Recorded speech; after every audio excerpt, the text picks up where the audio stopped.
Wow.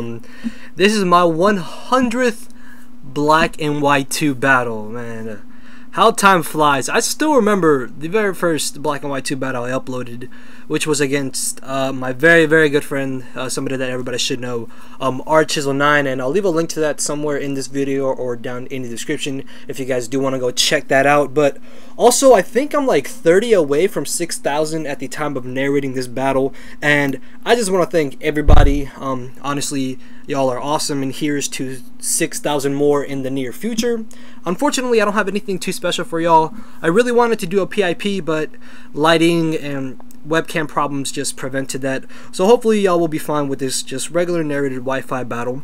And I'm actually going to be using a team that I got from my good friend MeetsAvivo93. I'll leave his channel link down in the description, guys. Highly recommend you to go check him out. But looking at threats on my opponent's side of the field, Absol was really the only one thing I was kind of fearing, just because after a Swords Dance, that thing is very powerful. So I'll lead off with my Amoonguss as he ends up leading off with the Crustal. Right off the bat, he's going to go for a layer spikes as I go for the Spore, and I was actually kind of surprised that Amoonguss did not outspeed a Crustal who has a giant ass rock on its back.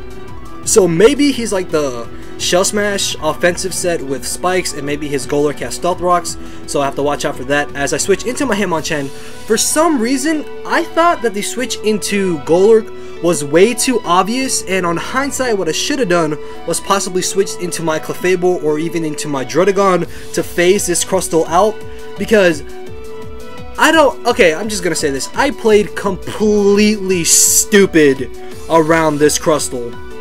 And I'm going to switch into my Amoonguss, as I believe after he gets up his second layer of spikes, he's going to go for his third layer as I go for the Spore. And at this point, I'm just face palming extremely hard because he has 3 layers of spikes up. My Hitmonchan is toxic. If I bring in my Clefable and go for the Heal Bell, that just gives him a free switch into his Absol or into his Golurk. So I'm just going to stay in, constantly go for the Giga Drain until eventually I take him out, and maybe I'll get lucky enough to the point where he'll get like a 3 or 4 turn rest, and I can prevent him from possibly getting up the Stealth Rocks if he doesn't carry it on his Golurk. But no, he wakes up this turn and goes for the Stealth Rocks, and now I'm basically backed up into a corner very badly that I need to start fighting out of, because if I don't, then I'm basically gonna get destroyed. So I'm just going to stay in, again, just try to knock out this Crustal as he goes for the Stone Edge. Thankfully, he doesn't crit me with the Stone Edge, so it's really good. And if I can spin away those hazards, that means he won't be able to get up anymore unless for some reason he has Stealth Rocks on his Golurk. So he brings in the Magneton, and I make a very stupid misclick and go for the Hidden Power Ice. As he goes for the Hidden Power, more than likely Fire, and gets a crit. Luckily though, Amoonguss is one bulky ass Pokemon, and that means his Magneton is more than likely not Spec, so I can just freely switch into my Clefable. Even if he does go for the Volt Switch, I really don't care about it, because I can just go for the Heal Bell or go for the Wish. But for some reason, I thought that he would want to Volt Switch like into his Absol or into his Galvantula, possibly thinking I would just go for a Seismitoss, when on hindsight I should have just gone for the Heal Bell or the Wish, because even if he was faster than me, Golurk is honestly his best switch in, and the way he brought it in has me thinking that maybe he's Choice Banded. So I'm basically going to switch into my Druddigon as Death Fodder. Above that, I'm going to be able to get Rough Skin damage, but it turns out that he's actually the Sub Punch Golurk set, which is even more dangerous because he has 3 layers of spikes and Stealth Rocks up. This Golurk can basically just plow through my team, as well as his Golurk, his Galvantula and his Absol can. So luckily I did change Dragon Tail to Roar, and I'm going to be able to phase out that Golurk, but it's still looming around on his side of the team, and I really have to watch out for it as I roar him out into the Absol, So thinking that he would just go for a Sucker Punch, actually, I go for the Stealth Rocks, which on hindsight was really stupid of me, because he could have got up a free Swords Dance right here. So I should have gone for the Dragon Claw. As he goes for another Sucker Punch, I don't really know why he's going for Sucker Punches. Maybe he doesn't have like Night Slash or something. Above that, if he is like Choice Banded, that means I can't bring any of my offensive threats. So I guess it isn't too bad that he is going for the Sucker Punch, as I'm going to be able to go for the Dragon Claw, just barely knock him out. And then the following turn, I make a very stupid play and go for the Roar, when I should have just gone for the Dragon Claw to make it a double down, because now Absol can basically be brought in on a double down, so he can get a switch initiative, or he can even switch in Absol as I try to rapid spin with my Hitmonchan, then get a free switch into his Galvantula, which can just revenge kill me. So that was really stupid of me, and I should have taken him out. As I leave in my Jotagon for Death Fodder, he finishes me off with what is now confirmed to be Hidden Power Ice, I believe, because I saw the super effective sign.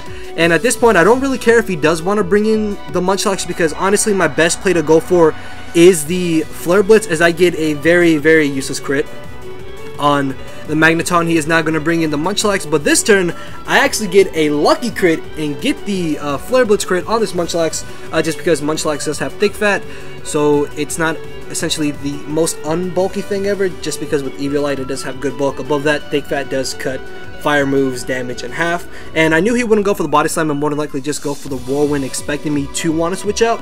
As he Whirlwinds me out to my Clefable, I can now happily and freely go for the Heal Bell, knowing that he would just go for the rest. And even if Double Edge did have a chance to knock out this Munchlax, I didn't want to go for it, just because that means he could have brought in the Golurk, set up a sub, and just destroyed something on my team. So honestly, the best play for me to go for right there was the Heal Bell, because the rest was way too tempting for him not to go for it. As he gets the Whirlwind with the Sleep Talk, he actually Whirlwinds me out to my Hitmonchan, and at this point, the fact that I want to go for the Rapid Spin is so painfully obvious that I know he's going to leave in Munchlax, thinking I want to go for the Ice Punch to catch the Golurk switching, which means I can freely go for the Rapid Spin, which means all hit hazards are gone, and now I am finally backed out of this corner, and I can start hopefully taking advantage of this battle, as I'm going to go for the Drain Punch. I guess he miscounted his Sleep Talk turns, or, well, then again, even if he did go for the Body Slam,